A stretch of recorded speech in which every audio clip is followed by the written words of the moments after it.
নমস্কার বন্ধুরা, দেখুন এই গোপালের মূর্তিটি।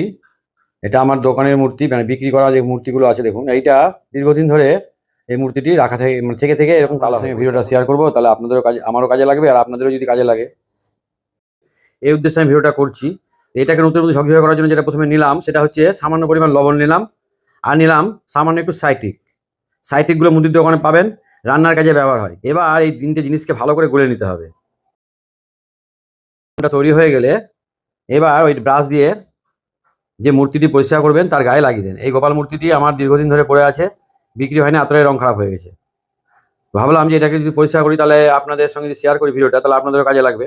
আমরা দোকানে কিভাবে করে থাকি, মানে আমি এইভাবে করে থাকি, আর কোনো দোকানদার কিভাবে পরিষ্কার করে আমি জানি না, আমার পদ্ধতি এটাই। এইবার আমি ওই সাইট্রিক আর লবণের দ্রবণটি ঠাকুরটার গায়ে লাগিয়ে কয়েক মিনিট রেখে দেবো। তার ফাঁকে দেখুন এই তামার পুষ্পপত্রী, এটাও রং খারাপ হয়ে গেছে। আপনাদের দেখানোর উদ্দেশ্য এটাই যে আপনাদের বাড়িতে তামার পুষ্পপাত, তামার কোষাকুষি, তাম্রকুণ্ডু, তামার ঘট, যজ্ঞকুণ্ডু যাই থাকুক না কেন, যতই কালো হয়ে যাক, এইভাবে একটা দ্রবণ তৈরি করে নেবেন। সাইট্রিক আর লবণ দিয়ে সমান সমান দেবেন, 1 চামচ সাইট্রিক, 1 চামচ লবণ, আর 2 চামচ মতো জল দেবেন। দিয়ে দ্রবণটা তৈরি করে ওই তামার জিনিসের গায়ে ভালো করে লাগিয়ে, কালো হয়ে থাক এইভাবে দ্রবণটা লাগিয়ে যে কোনো পিতলের মূর্তি, ঠাকুরের মূর্তিগুলো প্রথমে দ্রবণটা লাগিয়ে নেবেন। লাগিয়ে নেওয়া হয়ে গেলে এবার ভালো করে ধুয়ে নেন, 2-3 বার ভালো করে ধুয়ে নেবেন। ভিডিওটা স্কিপ করবেন না।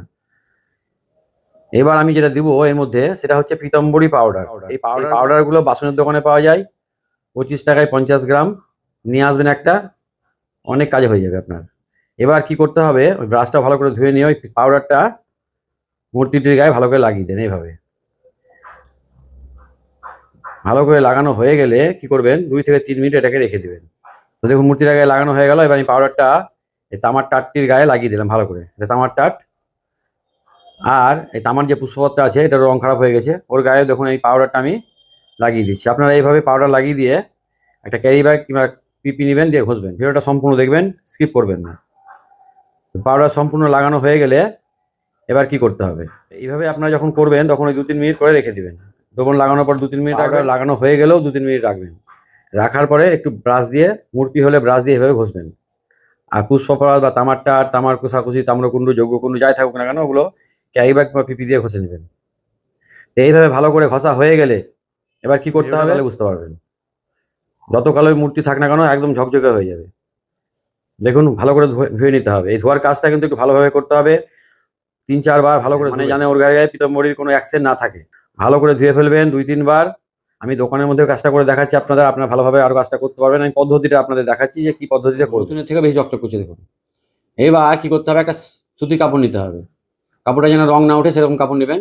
সুতির কাপড় নিয়ে ভালো করে চেপে চেপে মুছে নেবেন। ভালো করে মুছে নিয়ে 5 মিনিট মতো রোদে রাখবেন। যত পুরনোই মূর্তি থাক এই পদ্ধতিতে করবেন, একদম ঝকঝকে হয়ে যাবে। অনেকক্ষণ ধরে ভিডিওটা দেখলেন, আপনাদের সকলকে অসংখ্য অসংখ্য ধন্যবাদ। সকলে ভালো থাকবেন, সুস্থ থাকবেন, নমস্কার।